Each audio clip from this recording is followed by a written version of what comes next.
தமிழ் பேசும் உறவுகள் அனைவருக்கும் இனிமையான வணக்கம். இன்றைக்கு என்ன விஷயத்தை பற்றி கதைக்க போகிறோம்னு சொன்னால், இந்த இன்ஹேலர்ஸ் என்று சொல்லுவோம். அதாவது இந்த சுவாச சம்பந்தமான அலர்ஜிகள், வீசிங், அதே மாதிரி இந்த ஆஸ்மா இப்படியான பிரச்சனைகளில் போது இன்ஹேலர்ஸ் என்று சொல்லி இந்த அடிக்கிற பம்முகள் பொதுவாக இந்த டாக்டர்ஸ் பரிந்துரைக்கிறத நீங்கள் கேள்விப்பட்டிருப்பீங்க. பொதுவாக சிலைங்களை நீங்கள் பாவிச்சு கொண்டும் இருக்கலாம், இல்லைன்னா உங்களோட குடும்பத்தில் இருக்கிற யாராவதால் பாவிச்சு கொண்டு இருக்கலாம். ஸோ இந்த இன்ஹேலர்ஸில் இருக்கிற நன்மைகள் என்ன, இது உண்மையிலேயே தொடர்ந்து கனகாலம் பாவிக்கலாமா, இது பாவிக்கிறதால வேறு ஏதாவது பிரச்சனைகள் வருமா என்பது தொடர்பான விஷயங்களை தான் இன்றைய வீடியோவில் நாங்கள் பார்க்க போகிறோம். சில நினச்சி கொண்டு இருக்கிறாங்க இந்த இன்ஹேலர்ன்றது கிட்டத்தட்ட இந்த புகைப்பிடிக்கிறது அதுகளுக்கு ஒப்பான ஒரு அடிக்டடான ஒரு விஷயம்னு சொல்லி, அதாவது இதை தொடர்ந்து பாவித்து கொண்டு இருக்க இதாலேயே இது பாவிக்கலாமல் இது பாவிக்காமல் இருக்கவே முடியாதுன்ற நிலைமையும் சில நேரங்களில் இந்த இன்ஹேலர்ஸ் தோற்றுவிச்சிடும். அப்படியான ஒரு எண்ணங்கள் எல்லாம் இந்த இன்ஹேலர் பாவிக்கிறவர்கள் பொதுவாக நினைக்கிற ஒரு விஷயம்.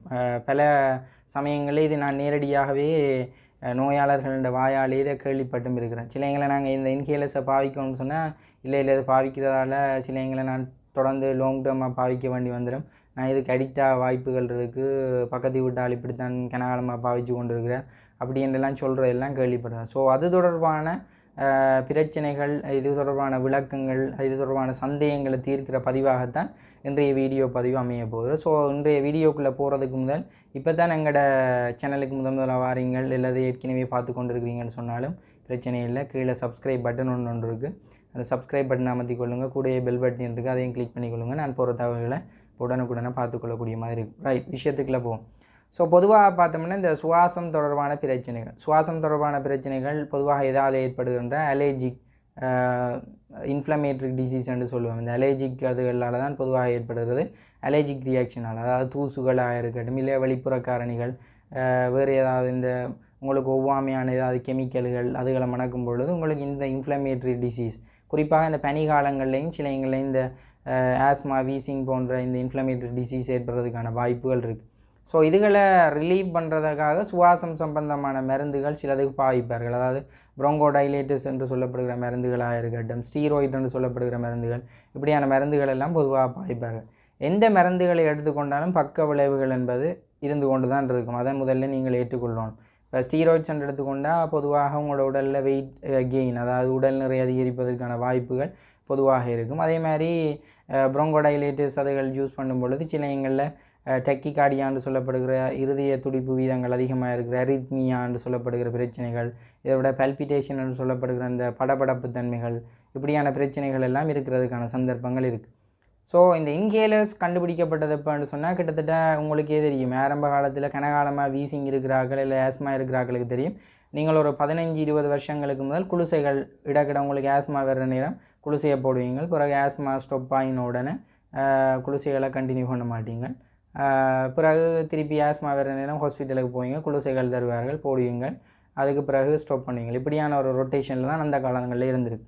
ஆனால் இந்த இன்ஹேலர்ஸ் கண்டுபிடிக்கப்பட்ட பிறகு உங்களுடைய ஹாஸ்பிட்டல் விசிட், அதாவது நீங்கள் தொடர்ச்சியாக இந்த ஹாஸ்பிட்டலுக்கு போகிற தன்மைகள், அதே நேரம் இதனை வீட்டிலே இருந்தே இரவு நேரங்களில் பிரச்சனை வரும்போது கூட மேனேஜ் பண்ணக்கூடிய மாதிரி ஒரு சின்ன டிவைஸாக கண்டுபிடிக்கப்பட்ட ஒரு வரப்பிரசாதம் தான் இந்த இன்ஹேலர்ஸ். ஸோ இந்த இன்ஹேலர்ஸ் உண்மையிலேயே என்னென்னு கேட்டால், உண்மையிலே ஒரு மெடிக்கல் ரீதியாக கிடைக்கப்பட்ட ஒரு வரப்பிரசாதம் தான் சொல்லணும். எந்த ஒரு சாமான் எடுத்தாலும் சைடு எஃபெக்ட்ன்றது கண்டிப்பாக இருக்கும். ஆனால் சைடு எஃபெக்டாக வரப்பிரசாதமாக கூடான்னு பார்த்தா இந்த இன்ஹேலர்ஸை பொறுத்த வரைக்கும் வரப்பிரசாதங்கள்லாம் கூட. ரைட், நேரடியாக விஷயத்துக்குள்ளே போகும். ஆரம்ப காலங்களில் இந்த ஆஸ்மான்ற பொழுது சல்பியூட்டமோல்ன்ற ஒரு ப்ரோங்கோடைலேட்டர் மருந்துகள் குளிசை வடிவில் கொடுக்கப்பட்டது. அது கிட்டத்தட்ட 2 மில்லிகிராம் அல்லது 4 மில்லிகிராம் டோஸுகளில் தான் பேர். மில்லிகிராம்னு பார்த்தா உங்களுக்கு தெரியும் எத்தனை மைக்ரோகிராம்னு தெரியும். கிட்டத்தட்ட 1 மில்லிகிராம் என்பது 1000 மைக்ரோகிராம். ஏன் இந்த கணக்குகளை சொல்கிறோம்னு சொன்னால் ஒரு ரீசன் இருக்குது. அதுக்காக தான் நான் பின்னால் அந்த விஷயங்களை உங்களுக்கு சொல்கிறேன். ரைட், இப்போ ஒரு குளிசையை எடுத்துக்கொண்டுனா 2 மில்லிகிராம் நீங்கள் அந்த குளிசையை போடுறீங்கன்னு சொன்னால், கிட்டத்தட்ட அந்த குளிசை உங்களோட உடலில் போய் செமிபாடடைந்து அதற்கு பிறகு ரத்தம் மூலமாக அந்த சுவாசப்பைக்கு போய் பிறகு சுவாசப்பையில் இருக்கிற பிரச்சனைகள், அதாவது உங்களோட சுவாச குழாய்கள் விரிவடையும், மற்றது சுவாசப்பையை சுற்றி இருக்கிற அந்த அலர்ஜி தன்மைகள் நீக்கப்படும். இப்படியான முறை மூலமாக தான் இந்த வாயால் எடுக்கிற மருந்துகள் மூலமாக இந்த உங்களோட ஆஸ்மா, வீசிங் போன்ற பிரச்சனைகள் எல்லாம் சரி செய்யப்படும். ஆனால் இந்த இன்ஹேலர்ஸ் என்ன செய்யும்னு சொன்னால், இதை பஃப் பண்ணுறேன்னு சொல்லுவோம். அதாவது நீங்கள் ஒரு பஃப் பண்ணுறது இல்லை 2 பஃப் பண்ணுறேன்னு சொல்லுவோம். அதாவது இதில் அமர்த்தினீங்கன்னா ஒரு பஃப் இப்படி போகுது, ஒரு பஃப் அடிக்கிறீங்க. இது 2 தரம் அடிச்சிங்கன்னா 2 பஃப்னு சொல்லுவேன். ஸோ நீங்கள் வாயால் போடுற குளுசைக்கும் இந்த இன்ஹேலர்ஸுக்கும் இடையிலான ஒரு நன்மை என்னென்னு பார்த்தா, வாயால் போடுற குளுசை உங்களுக்கு எவ்வளோ மில்லிகிராம்னு சொன்னேன்னா, ஒரு வேளையில் போடுற குளுசை 2 மில்லிகிராம். ஆனால் இந்த பஃபில் இருக்கிற மில்லிகிராம் ஒரு டோஸ் ஒருக்கா அடிச்சிங்கன்னு சொன்னால் இந்த இன்ஹேலர்ன்ற இது பார்த்தீங்கன்னு சொன்னால் கிட்டத்தட்ட 100 மைக்ரோகிராம் வருது. இப்போ உங்களுக்கு சொன்னால் 1 மில்லிகிராமில் 1000 மைக்ரோகிராம் இருக்குது. இதில் ஒரு பஃப் அடித்தாலே 100 மைக்ரோகிராம் தான் வருது. அதாவது 10 மடங்கு கிட்டத்தட்ட குறைவாக இருக்குது. சரிதானே? அப்படி பார்த்தா குளுசியை எடுத்துக்கொள்கிறீங்கன்னா குளுசை 2 மில்லிகிராம் குளுசி எடுக்கிறீங்க. இந்த இன்ஹேலரால் 2 பஃப் அடிக்கிறீங்கன்னு பார்த்தாலும் கிட்டத்தட்ட 2 பஃப் தான் அடிக்க சொல்லுவார்கள். ஸோ 2 பஃப் அடிக்கிறீங்கன்னு சொன்னால் கிட்டத்தட்ட என்ன நடக்கும்? 10 மடங்கு இதன் மருந்தின் உடலுக்கு போகிற வீதங்கள் குறைவாக இருக்குது. இரண்டாவது, இது நேரடியாக சுவாச பையோடு சம்மந்தப்பட்டது. நீங்கள் ஒரு இந்த இதால் இன்ஹேலர் மூலமாக நீங்கள் எடுத்துக்கொள்கிறீங்கன்னு சொன்னால் இந்த இன்ஹேலர் பாவனை மூலமாக எடுத்துக்கொள்கிற மருந்து நேரடியாக சுவாச பைக்கு தான் போகும். ஸோ சுவாச பைக்கு நேரடியாக போகிறதால எடுத்துக்கொள்கிற டோசேஜும் குறைவு, அது சென்றடைகிற அந்த அது எங்கே தொழிற்பட வேண்டுமோ அந்த தொழிற்பட வேண்டிய இடத்துக்கு நேரடியாக போகுது. ஸோ இந்த 2 விஷயங்களும் மிக பிரதானமானது. அப்போ குளுசி எடுத்துக்கொண்டீங்கன்னா என்ன நடக்கும்? உங்களுக்கே சொன்னான், அது உடலில் போய் சமீபாடடைந்து அதுக்கு பிறகு சுவாச பைக்கு வர்றதுக்கான கால அளவுகள் கூட முதலாவது. இரண்டாவது டோசேஜ் கூட. அதை விட ஒப்படைக்கல இந்த இன்ஹேலர் வினைத்திறனான தொழிற்பாடு, அதாவது டக்கண்டு தொழிற்படும். இரண்டாவது இது இந்த டோசேஜுகள் குறைவு. ஸோ லாங் டேர்மாக இந்த மருந்துகளே அந்த வாய் மூலமான மருந்துகளை அந்த காலத்தில் லாங் டேர்மாக இணையமாக கொடுக்க மாட்டார்கள். ஏன்னா கொடுத்தா என்ன நடக்கும்னு சொன்னால், சல்பிட்டோல் கொடுக்கும் பொழுது இந்த இருதயம் தொடர்பான பிரச்சனைகள், அதாவது இருதய துடிப்பு வீதங்கள் அதிகரிப்பதற்கான வாய்ப்புகள் இருக்குது. டெக்கிகார்டியா, பல்பிட்டேஷன், அதாவது இந்த பதட்ட நிலைமைகள் எல்லாம் தொடர்ச்சியாக பாய்க்கும் போது அந்த கை நடுக்கங்கள் எல்லாம் வர்றதுக்கான வாய்ப்புகள் இருக்குது. ஆனால் இந்த இன்ஹேலர் பாவனை வந்தால் பிறகு இதை கொடுக்குறது மூலமாக என்ன டோசேஜ் குறைஞ்சிட்டோன்னு கிட்டத்தட்ட என்ன இதுண்ட சைடு எஃபெக்ட்டுகளும் கிட்டத்தட்ட குறையிற மாதிரி. அதாவது இது உடல் ஃபுல்லாக போகிறதும் இல்லை, இது அடிக்கிறது நேரடியாக சுவாச தொகுதிக்கு தான் போகுது. அதனால் எந்த பிரச்சனைகளும் பெருசாக வரப்போகிறதில்லை. ஆனால் எங்களோட மக்கள் என்ன நினைக்கிறேன்னு சொன்னால், இதை எடுத்துக்கொண்டால் தொடர்ச்சியாக எடுத்துக்கொள்ள வேண்டும், வாழ்நாள் ஃபுல்லாக எடுத்துக்கொள்ள வேண்டும், அப்படியான பிரச்சனைகள்லாம் இருக்குது. சிலங்களை சின்ன குழந்தைகளுக்கு தான் இந்த ஆஸ்மா, வீசிங் போன்ற பிரச்சனைகள் வரும். பிரச்சனை வரைக்கில் டாக்டர்ஸ் ப்ரிஸ்கிரைப் பண்ணுவார்கள் இந்த பம்மை பாவிக்க சொல்லி. ஸோ அவர்கள் இந்த பம்முகளை பாவிக்கிறதா தொடர்ச்சியாக பாவிக்க எங்களோட குழந்தை வாழ்நாள் ஃபுல்லாக இந்த பம்மை பாவிக்க வேண்டி வந்துடும். அப்படியான நிலைமைகளை எல்லாம் சிந்திக்கக்கூடிய ஒரு நிலைமை எல்லாம் இருக்குது. ஸோ ஒரு தாய் தகப்பனாக இருந்தோண்டு அப்படி யோசிக்கிறது தப்பு இல்லை. ஆனால் ஒன்று விளங்கி கொள்ளுங்க, ஒரு குழந்தையை எடுத்துக்கொண்டால் அலர்ஜிக் ரியாக்ஷன், அதாவது இந்த சூழல் தூசு மாசுகள் எல்லாம் இப்பயே இருந்து கொண்டு தான் இருக்க போகுது. பனி இந்த காலப்பகுதிகள் ஏதோ ஒரு இலங்கையை பொறுத்த வரைக்கும் எடுத்துக்கொண்டால் ஏதோ ஒரு 3 மாதமோ இல்லை 4 மாதமோ பனி சூழ்ந்த காலப்பகுதிகள் இருக்கத்தான் போகுது, மழைக்கால பகுதிகள் இருக்கத்தான் போகுது. ஸோ அப்படியான காலப்பகுதிகளில் இந்த சுவாச பிரச்சனைகள் வரத்தான் போகுது. ஸோ அப்படியான காலங்களில் இந்த குளுசை மருந்துகளை விட உண்மையிலேயே இந்த இன்ஹேலர் உண்மையிலேயே ஒரு சிறந்த சாதனை. அதை நீங்கள் புரிஞ்சு கொள்ள வேண்டும். ஸோ ஆகவே விளங்கி கொள்ள வேண்டும். இது எடுத்துக்கொள்கிறதால இருக்கிற பிரச்சனை. இப்போ உங்களோட குழந்தைகள் எடுத்துக்கொண்டால் சில குழந்தைகளுக்கு ஒரு சின்ன வயசுலேருந்து ஒரு 3-4 வயசில் இந்த ஆஸ்மா, வீசிங் பிரச்சனைகள் கொஞ்சம் கொஞ்சமாக சரியாயிடும். சிலருக்கு 10 வயசு வரைக்கும் இருக்கும், சிலருக்கு வாழ்க்கை காலம் ஃபுல்லாகவும் இருக்கிறதுக்கான வாய்ப்புகள் இருக்குது. ஸோ ஆராய்ச்சி முடிவுகள் எப்படி சொல்லணும்னா, சில இந்த குழந்தை பிள்ளைகளுக்கு வீசிங் பிரச்சனை வருது, ஒரு 2 வயசில் வீசிங் பிரச்சனை வேண்டாம், 3 வயசோடு சிலருக்கு முடிஞ்சு அப்படி ஒரு 30-40 விதமானாக்கள் அப்படியான பிரச்சனைகள் ஒரு வருஷத்திலேயே சரியாயிடும். சில குழந்தைகள், அதாவது இன்னும் ஒரு 30 விதமான குழந்தைகளுக்கு ஒரு 10 வயதுக்கு பிறகு தான் சரியாகும். இன்னும் 30 வீதம் இல்லை 40 விதமான மிகுதி நபர்களுக்கு கிட்டத்தட்ட அது லாங் டேர்மாக இருக்கிறதுக்கான வாய்ப்புகள் இருக்குது. ஸோ அதை எந்த காரணத்தை கொண்டு நிவர்த்தி செய்ய முடியாது என்பதோடு தான் இந்த ஆராய்ச்சி முடிவுகள் போய்கொண்டிருக்கு. ஆகவே நீங்களோட புரிஞ்சு கொள்ளணும், இதை தொடர்ந்து பாவிக்கிறதால தான் உங்களுக்கு இந்த அலர்ஜிக் ரியாக்ஷன் தொடர்ச்சியாக வந்து கொண்டிருக்கு. அப்படியான மனநிலையை கைவிடும். எப்படியோ இருந்தாலும் இதை நீங்கள் கைவிட்டாலும் உங்களுக்கு என்ன நடக்கும்? இந்த அலர்ஜிக் ரியாக்ஷன் மூலமான பிரச்சனைகள் எல்லாம் வந்து கொண்டு இருக்கிறது தான் போகுது, ஆஸ்மா வந்து கொண்டு இருக்கிறது தான் போகுது. ஸோ வடிவாக விளங்கி கொள்ளணும், குளுசை மாத்திரை மருந்துகளை விட இந்த இன்ஹேலர்ஸ் உண்மையிலேயே சாலைச்சிருந்தது.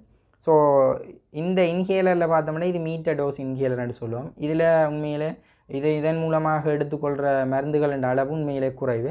அதை விட இன்னொரு வகை ஒன்று இருக்குது, இது ட்ரை பவுடர் இன்ஹேலர் என்று சொல்கிறது. பொதுவாக இதில் டயோட்ரோபியம் போன்ற அந்த ப்ரோங்கோடைலேட்டஸ் அதுகளெல்லாம் பொதுவாக இதில் யூஸ் பண்ணுவோம். ஸோ இதில் என்னென்னு சொன்னால் ஒரு குளிசை மருந்துகளை மாத்திரைகளை இதுக்குள்ளே போட்டு கிளிக் பண்ணுறது மூலமாக இதனை வாயில் வச்சு இதை உறிஞ்சுவதன் மூலமாக இதனை பாவிக்கிறது. பொதுவாக பாவிக்கிறவர்களுக்கு இதன் விளக்கம் தெரியும். நான் இன்னொரு வீடியோவில் இதுகளை எப்படி விளக்கமாக பாவிக்கிறேன் என்பதற்காக உங்களுக்கு அறிவுறுத்துகிறேன். இப்போ மற்றது இந்த காலங்களில் இந்த ஸ்பேசர் எல்லாம் குழந்தை பிள்ளைகளுக்கு கொடுக்கும்போது இப்படி ஸ்பேசர் எல்லாம் கொடுப்பார்கள். வயது வந்தவர்கள் பாவிக்கும் பொழுதும் இப்படியான ஸ்பேசர், அதாவது இந்த இன்ஹேலர்ஸ், இந்த மருந்துகள் வெளியில் சிந்துப்படாமல் இருக்கிறதுக்காக வினைத்திறனாக இதை அப்படியே கனெக்ட் பண்ணி வாயில் அப்படியே வச்சுக்கொண்டு அடித்து முழுதாக இந்த இன்ஹேலர்களோட மருந்துகளை எடுத்துக்கொள்கிற முறைகள் எல்லாம் இருக்குது. ஸோ இது தொடர்பாக இன்னொரு வீடியோவில் நான் உங்களுக்கு கண்டிப்பாக விளக்கப்படுத்துகிறேன். ஸோ இந்த வீடியோவோட நோக்கம் என்னென்னா, இன்ஹேலர்ஸ் ஆபத்தானது இல்லை, அதை தொடர்ச்சியாக நீங்கள் எந்த கட்டத்திலையும் பாவிக்கலாம் என்ற ஒரு விழிப்புணர்வு ஏற்படுத்துகிற ஒரு வீடியோ தான் இந்த வீடியோ. ஸோ இந்த மருந்துகளை எடுத்துக்கொண்டாலும் சைடு எஃபெக்ட்ஸ் இருக்குது. இன்ஹேலர்ஸை பொறுத்த வரைக்கும் இருக்குத்தான், இல்லைன்னு இல்லை. ஆனால் உண்மையில் மருந்து மாத்திரைகளோட ஒப்பிடும் பொழுது இந்த இன்ஹேலர்ஸ் பாவனையால் வர சைடு எஃபெக்ட்ன்றது உண்மையிலேயே மிக மிக குறைவு. ரைட். அடுத்தது உங்களுக்கு இப்போ தெரியுமோ தெரியாது, ஸ்டீராய்ட் வகை மருந்துகள், அதாவது இந்த சுவாச பிரச்சனைகளுக்கு ஸ்டீராய்டு மருந்துகள் எல்லாம் தனியாக டிரெக்டாக வரையில் சிலைங்களை வேறு ஒரு ப்ரோங்கோடைலட்டோட மிக்ஸ் ஆகி தான் இப்போ இன்ஹேலர்ஸோ எல்லாம் பெருகுது. ஸோ அதுகளையும் அது தொடர்பான விஷயங்களையும் நான் இன்னொரு வீடியோவில் உங்களுக்கு தெளிவாக கதைக்கிறேன். ஸோ இந்த இன்ஹேலர் பாவனையால் உங்களுக்கு இருக்கக்கூடிய நன்மைகள் என்று பார்த்தோம்னா, டோசேஜ் குறைவு முதலாவது, இரண்டாவது சென்றடைகிற இந்த தாக்கம் அங்கே அடைய வேணுமோ அந்த இடத்துக்குரிய இடத்துக்கு விரைவாக நடக்கும். மற்றது உங்களுக்கு விரைவான கியூர் கிடைக்கும், அதாவது மிக விரைவாக தொழிற்பட்டு இந்த சுவாசம் சம்பந்தமான பிரச்சனைகள் வரும். ரைட். இந்த இன்ஹேலர் பாவிக்காமல் விட்டால் என்ன பிரச்சனை வரும் என்பது தொடர்பாகவும் தெளிவுபடுத்த வேண்டிய தேவை இருக்குது. அதை அடுத்ததாக கதைப்போம். ஸோ இப்போ சின்ன குழந்தைகளுக்கு பொதுவாக விளக்கமாக கதைக்கிறது ஈஸி. என்னென்னு சொன்னால், சின்ன வயதில் இந்த வீசிங் பிரச்சனை வருதுன்னு சொன்னால் அடிக்கடி நடுகளை இருமி கொண்டு இருந்தால் என்ன செய்யணும்னா, இந்த எங்களோட சுவாச பைகள் பார்த்தோம்னா ஒரு எலாஸ்டிக் தன்மையானது, அதாவது நீங்கள் மூச்சுகளை உள்ளடக்கும் பொழுது விரிவடையும், வெளியில் விடும்போது சுருங்கும். ஸோ ஒரு எலாஸ்டிசிட்டி ஒன்று அதில் இருக்கும். இப்போ நெடுகளை இருமி கொண்டு இருந்தால் என்ன செய்யணும்னா, அந்த எலாஸ்டிக் ஒரு கட்டத்தில் நெடுகளை ஈச்சு கொண்டு இருந்தால் ஈஞ்சி போயிடும். ஸோ அதுமாதிரி சுவாச பைகளும் ஈஞ்சி போகிறதுக்கான வாய்ப்புகள் மிக அதிகம் என்று சொல்லி இப்போ சொல்கிறார்கள். ஸோ ஆகவே உரிய நேரத்தில் நீங்கள் இந்த இன்ஹேலர்ஸை உரிய மாதிரி பாவிச்சு கொள்வதன் மூலமாக நீங்கள் முடிந்த வரைக்கும் உங்களோட தொடர்பான சுவாச பிரச்சனைகளை சமாளித்து கொள்ளலாம். ஆகவே இன்ஹேலர் பாவிக்கிறதுல எப்போவுமே நீங்கள் இது சரியில்லை, இது பாவிக்கிறதால பிரச்சனைகள் யோசிக்காமல் முடிந்த அளவுக்கும் உங்களோட மருத்துவ ஆலோசனைகள் உதவிகளோட இதெல்லாம் பாவிங்க. மற்ற எப்போ ஸ்டாப் பண்ணணும்னு சொல்லியும் வைத்திய ஆலோசனைகளோட நிறுத்தி கொள்ளுங்கள். நீங்களே லாங் டேர்மாக இதை எடுத்துக்கொள்கிறதால நான் இதுக்கு அடிக்ட் ஆகிடுவேன் அப்படின்னு நினச்சி இதுகளை நிப்பாட்டி கொள்ளாதீங்க. என்னென்னு சொன்னால், சிலைங்களை நீங்கள் அடிக்க விட்டால் அப்புறம் இதால் பிரச்சனைகள் வர்றதுக்கான வாய்ப்புகள் இருக்குது. ஸோ ஆகவே இது தொடர்பான மேலதிக விளக்கத்தை பெறணும்னு சொன்னால், ஒரு சுவாச தொகுதி சம்பந்தமான ஒரு வைத்திய ஆலோசனைகளை தான் நீங்கள் பெற்றுக்கொள்ள வேணும். ஸோ அருகில் உள்ள உங்களுக்கு ஏதாவது இப்படிய பிரச்சனைகள் வேண்டாம், சுவாச தொகுதியோடு சம்மந்தப்பட்ட ஒரு வைத்தியரை உதவியை நாடுங்க. ஸோ இந்த இன்ஹேலர்ஸ் தொடர்பான வீடியோன்னு நான் விரைவில் போடுவேன். அதை எப்படி யூஸ் பண்ணுறது என்ற தொடர்பான வீடியோன்னு உங்களுக்கு கூடிய சீக்கிரத்தில் நான் போட ட்ரை பண்ணுறேன். ஸோ இன்னொரு வீடியோவில் சந்திப்போம். நன்றி, வணக்கம்.